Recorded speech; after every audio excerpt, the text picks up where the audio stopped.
தளபதி விஜயின் 68வது படமாக உருவாகி வருகிறது கோட் என்ற the greatest of all time. Venkat Prabhu இயக்கும் இந்த படம் ஜூன் மாதம் வெளியாகும் என எதிர்பார்க்கப்படுகிறது.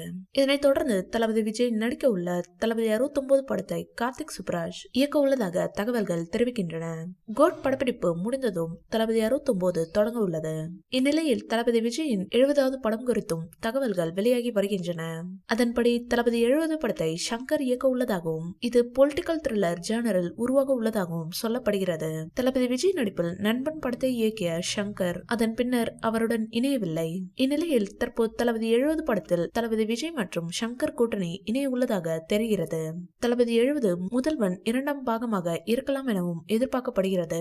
தளபதி விஜய் அரசியலுக்கு வரவிருப்பதால் தளபதி 70 முழுக்க முழுக்க பொலிட்டிக்கல் கண்டென்ட்டாக இருக்கும் என சொல்லப்படுகிறது.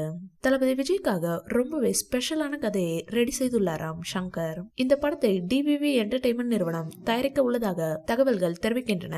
இதனால் தளபதி 70 பிரம்மாண்டமான பட்ஜெட்டில் உருவாகும் என எதிர்பார்க்கப்படுகிறது. இந்நிலையில் தளபதி 70 தான் விஜயின் கடைசி படமாக இருக்கும் என சமீபத்திய தகவல்கள் தெரிவிக்கின்றன. 2 தினங்களுக்கு முன்னர் விஜய் மக்கள் இயக்க நிர்வாகிகள் டெல்லி சென்றிருந்தனர். தளபதி விஜயின் கட்சி பெயரை பதிவு செய்யவே இந்த பயணம் என சொல்லப்பட்டது. இதனால் இனி முழுக்க முழுக்க அரசியலில் பயணிக்க தளபதி விஜய் முடிவு செய்து விட்டாராம். முக்கியமாக அடுத்த சட்டமன்ற தேர்தலில் தளபதி விஜய் முழு வீச்சில் அரசியலில் களமிறங்குவார் என சொல்லப்படுகிறது. இதன் காரணமாக தான் தளபதி 70 படத்துக்கு பின்னர் கொஞ்சம் கேப் விட முடிவு செய்துள்ளாராம். அல்லது தளபதி 70 தான் கடைசி படமாக இருக்கும் எனவும் தகவல்கள் வெளியாகி உள்ளன.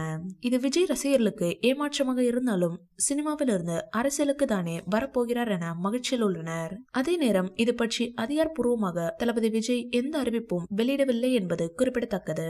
இந்த வீடியோ பிடிச்சிருந்தா லைக் பண்ணுங்க, ஷேர் பண்ணுங்க. மேலும் விஜய் சார் பற்றிய தகவல்களுக்கு இந்த சேனலை சப்ஸ்கிரைப் பண்ணுங்க.